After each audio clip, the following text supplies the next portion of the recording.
Tim Drake Does Not Need Help. Written by sweetpotatoTM. Read to you by Evie is Evil. This is a one-shot fic, rated for general audiences. No archive warnings apply, and the category is Gen, under the Batman fandom. Summary. The door swung open abruptly, and Tim was suddenly faced with Jason Todd, red hoodie, vaguely irritated expression, staring at him. "Oh, fuck," said Jason, eyes blown wide with horror. Tim stared up at him through mud and grime and tears. "I broke my arm." Tim breaks his arm on his skateboard, and because going to the hospital definitely isn't an option, decides that the Wayne's house is the best place to go. After all, they have a state-of-the-art medical facility in the Batcave. Not that they know Tim knows that. Author's notes. Oh, I am so back. I am here with another Tim Drake fic for all of my fellow Tim Drake enjoyers. I had a lot of fun with this, and I hope you do too. And without further ado, Tim tumbled off his skateboard, hands and knees rubbing raw against the ground for the dozenth time. Little bits of dirt and gravel embed themselves in his palms, and he half-heartedly rubbed them against the knees of his jeans. "Ow," he said aloud, slowly standing back up. He tried bending all of his limbs, a little sore, a little scratched up from the rough pavement of the driveway, but overall fine. He shook his head slightly, then walked over to where his board had rolled. Okay, take 15. He pushed himself to a start, rolling down the gentle slope of the long driveway. Front foot, edge of the bolts. Back foot, end of the board. Body weight, centered. He ran through the steps of the WikiHow article in his head as he got into position. Tim loved WikiHow. It was an easy way to get precise steps.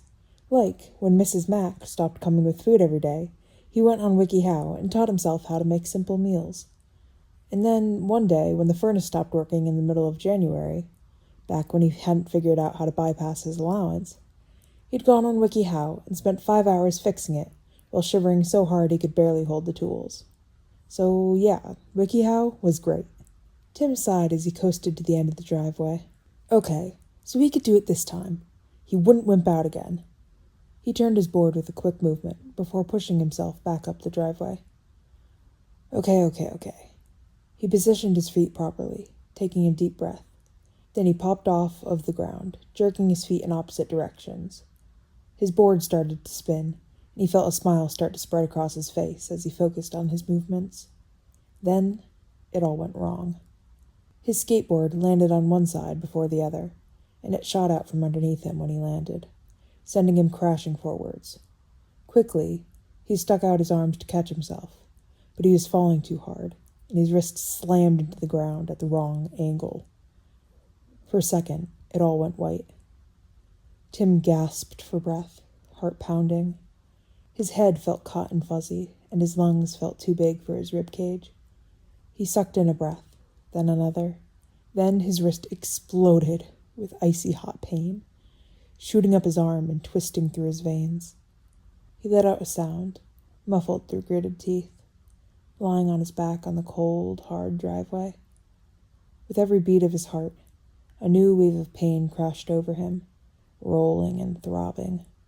When he was little, 3 or 4 probably, his parents had decided to take him on a trip, for the first and last time. They had gone to the beach, and Tim had been so excited. While his parents were busy talking, they had lost track of him, and he had stumbled down the sandy shore on his pudgy baby legs. The water had looked so alluring, blue waves lapping at his feet, but once he'd waded in, he'd been knocked off his feet under the water, buffeted around by the currents and waves. The water was everywhere, every side of him, every direction he turned, clawing for the surface. It wasn't entirely unlike how he felt right now. His eyes were squeezed shut, breath coming in short bursts through his nose as he grit his teeth and clutched his arm. It was like drowning. Tim whimpered quietly, unable to hold back the babyish noises, no matter how hard he tried. He wasn't sure how long he laid there, eyes shut tight and pain surrounding him.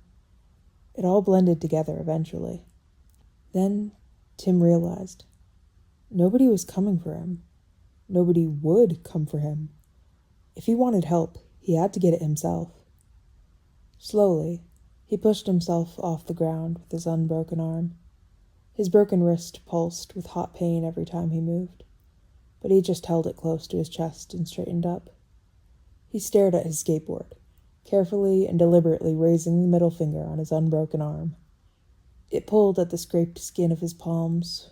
For some reason, instead of everything being drowned out by his arm, instead every little bit of discomfort was amplified tenfold.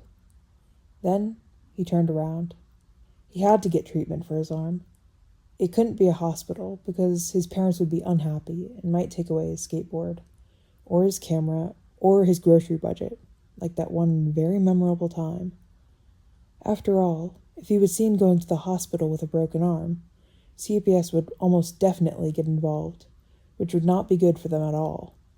People never really seemed to understand that Tim wasn't really a kid, that he was fine, better than fine, on his own.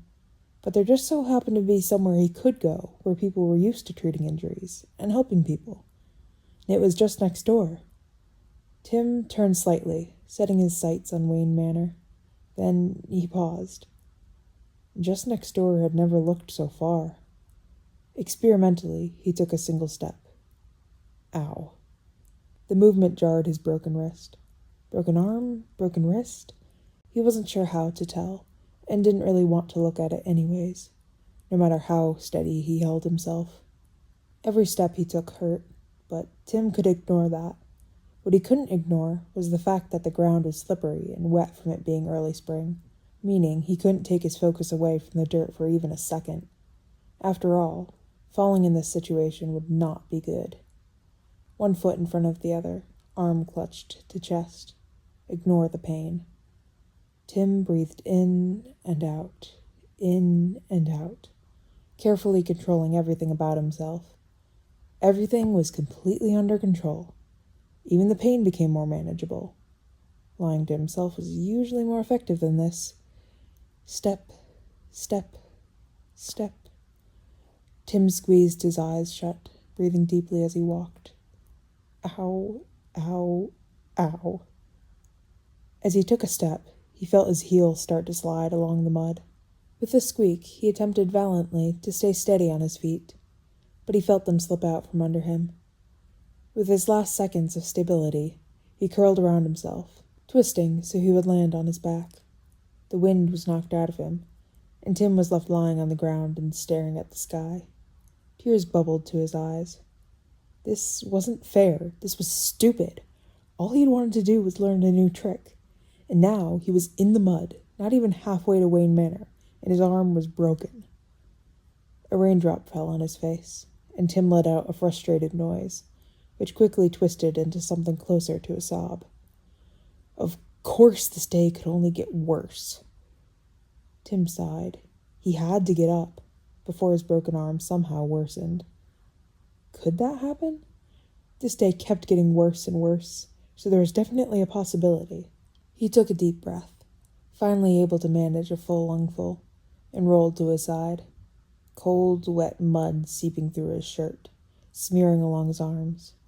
Just the thought of his mother's face if she saw him.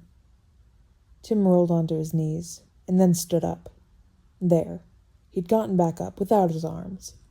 He'd also covered himself in mud. When he got home, these clothes were going straight into the trash. The cold squish between his toes made him gag slightly, sufficiently distracting him from the pulsing in his wrist. His clothes stuck to his body, clinging to his movements in wet creases rubbing against his skin. This sucked. Tim trudged forward through the mud and muck, careful not to slip again. As he took a step, his foot slid against the wet mud, and he froze in place. He didn't fall, thank God. After a few deep breaths, he continued his journey, thinking of it as a quest. A journey he had to complete made it a lot easier to continue.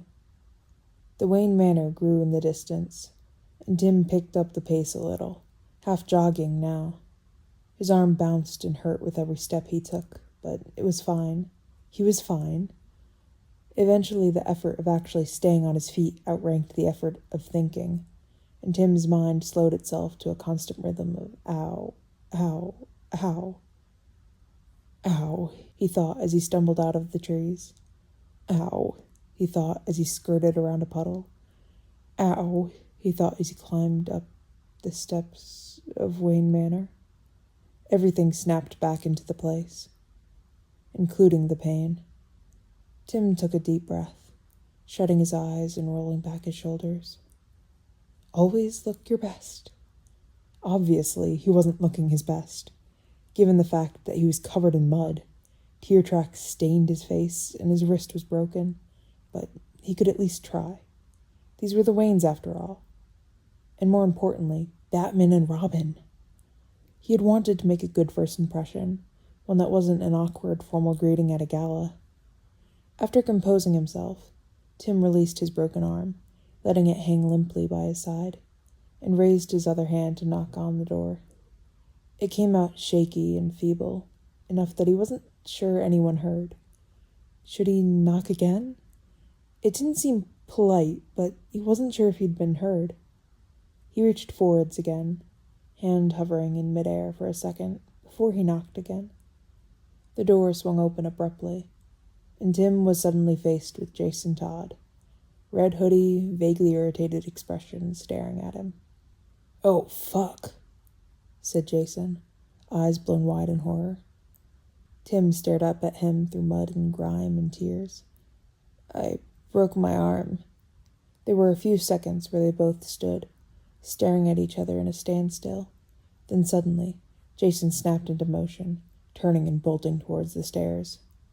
Tim blinked. Okay. He was just leaving then? Tim wobbled slightly on his feet, craning his neck to see into the house. Then he jerked back as Jason suddenly yelled, "Alfred!" at a volume that threatened to burst Tim's eardrums. He was still recovering from the sound when Jason skidded back into view, panting slightly. "Okay, so, someone's coming to help. Here, come in." Jason stuck out his hand, looking like he intended to drag Tim inside before thinking better of it and just waving him in. Gingerly, Tim stepped inside, looking around the entryway of the manor with wide eyes. It wasn't like the house was that much more impressive than the house he lived in, both of them being giant mansions, but this just seemed so much more lived in. There was a warmth that clung to every surface, backpacks and shoes and photographs scattered around the house naturally. People lived here and loved here, and it made Tim feel very out of place. For a second, Tim thought back to his own cold, gaping mansion and shivered. "Master Timothy!" Tim jumped, jostling his broken arm and letting out a high-pitched squeak of shock. Where had the butler come from? As Alfred, what was his last name, stared at him, Tim was suddenly very conscious that he was absolutely caked in mud and was getting it all over the floor. "Well, it seems we must get you to a hospital." "No!"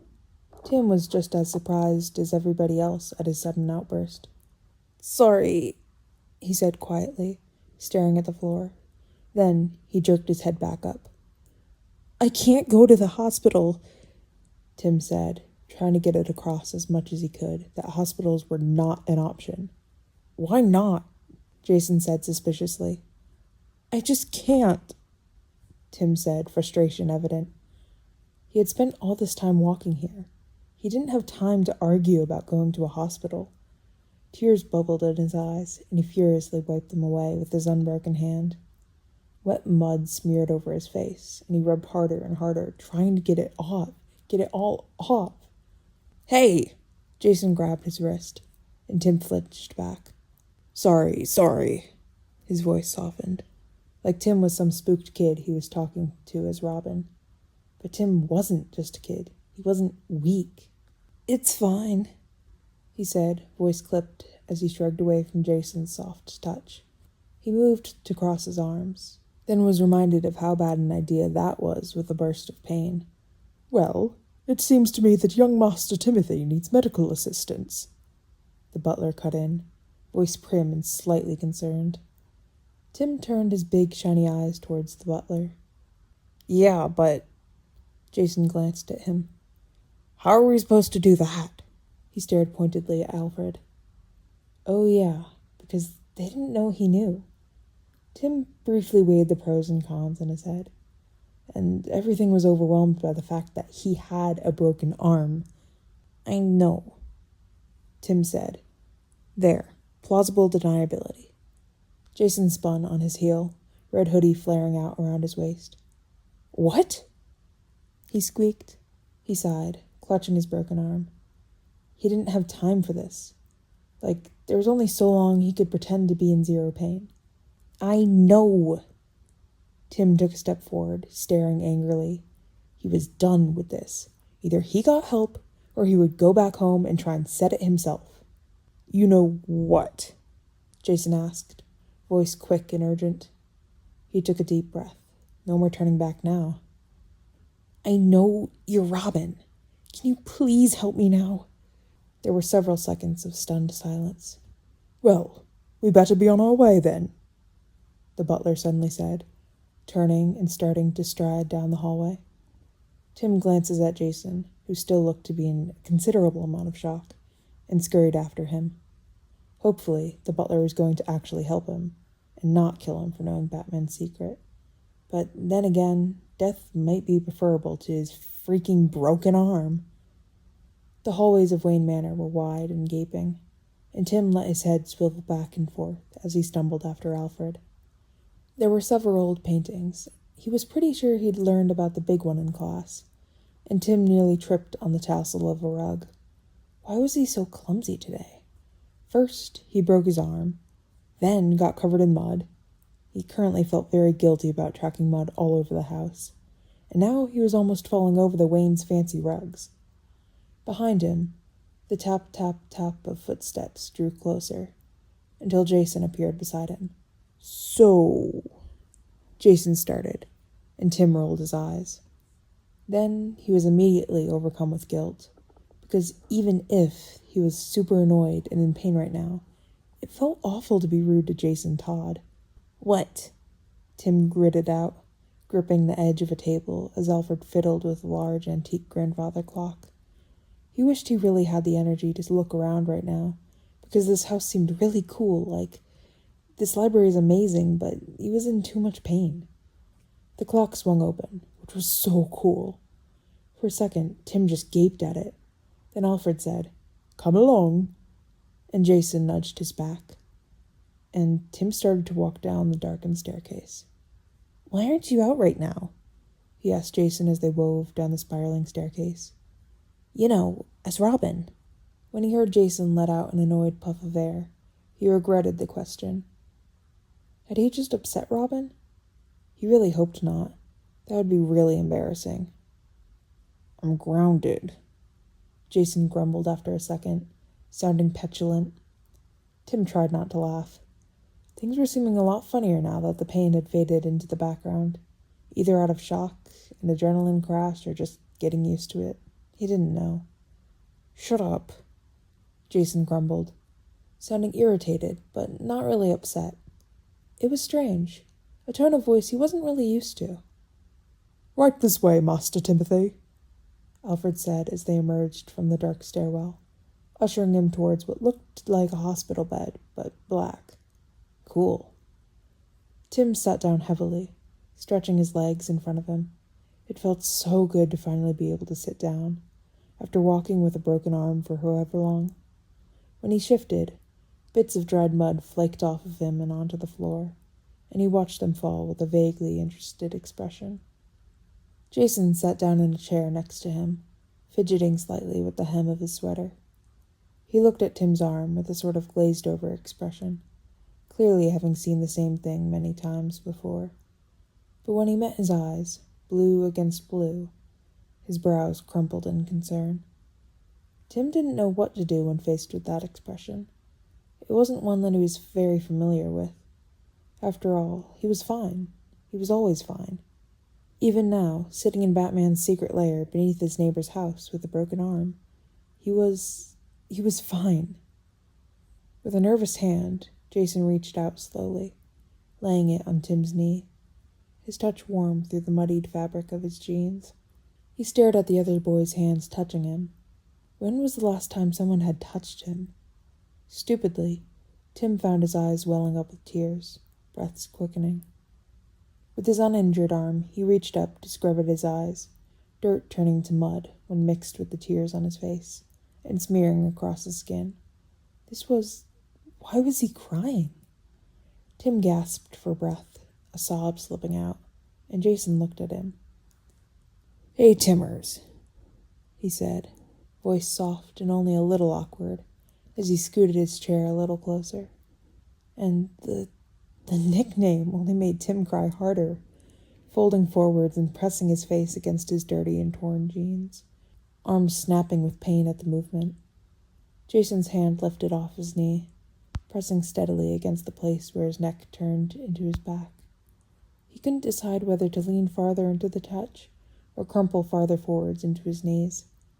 His tears were dripping down his face, nose running, breath coming in ugly little gasps. "Sorry," he managed, knowing he was being childish, being stupid, but it was like something in him had snapped and he couldn't stop. Hey, Jason said, and his hand was moving, rubbing circles into his back. "You're okay, you're good." His voice was steady, a sharp contrast to Tim's gasping apologies. "We're gonna help you, all right?